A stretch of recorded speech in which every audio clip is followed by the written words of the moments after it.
1999ல மலையாளத்துல ஒரு படம் வருது. மை டியர் கரடி. நம்ம கலாபவன் மணி ஐயா இருக்கார்ல, நான் பாக்குறேன். மனசுக்குள்ள சிரிச்சேன்.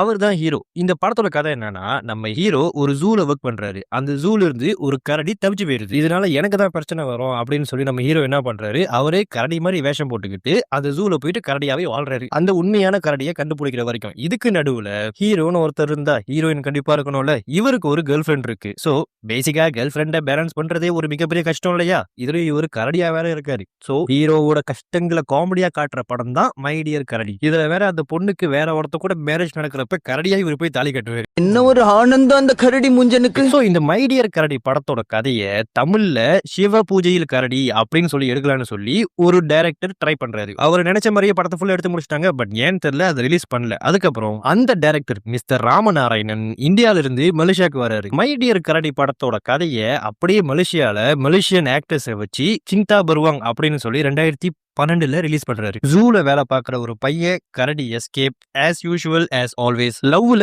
இன்னொரு பிரச்சனை புதுசா. பொதுவா ஒரு படத்தோட டைரக்டருக்கும் அந்த படத்தோட மெயின் லீடுக்கும் ஒரு கனெக்ஷன் இருக்கணும். அவங்களுக்குள்ள இருக்கிற அந்த ஃப்ரெண்ட்ஷிப் ஸ்ட்ராங்கா இருக்கும். அப்பதான் அவங்களுக்குள்ள இருக்கிற அந்த ஐடியாவை ஷேர் பண்ணிப்பாங்க. அது மூலியமா ஒரு நல்ல படம் உருவாகும். குறிப்பா இந்த மாதிரி நகைச்சுவை படங்களுக்கு அது ரொம்ப அவசியமா இருக்கும். அது இந்த சிந்தா பருவாங் படத்துல ஒர்க் அவுட் ஆயிருக்குன்னு தான் சொல்லுவேன். ஏன்னா இந்த படத்தை போய் பாத்தீங்கன்னா அதுல இந்த காமெடி இதெல்லாம் வந்து ரொம்ப நல்லா இருக்கும். நல்ல ஒர்க் அவுட் ஆயிருக்கும். மெயின் கேரக்டர் நபில், அவரை மலேசியால ராஜா லவ்வா காமெடி கிங்னு சொல்லுவாங்க. இந்த படத்துல ஆக்சுவலி அதை வந்து அவரு ஜஸ்டிஃபை பண்ணிருப்பாரு. டைரக்டர் மிஸ்டர் ராமநாராயணன் அவர் நினைச்ச மாதிரியே இந்த மை டியர் கரடி படத்தை ரீமேக் பண்ணிட்டாரு.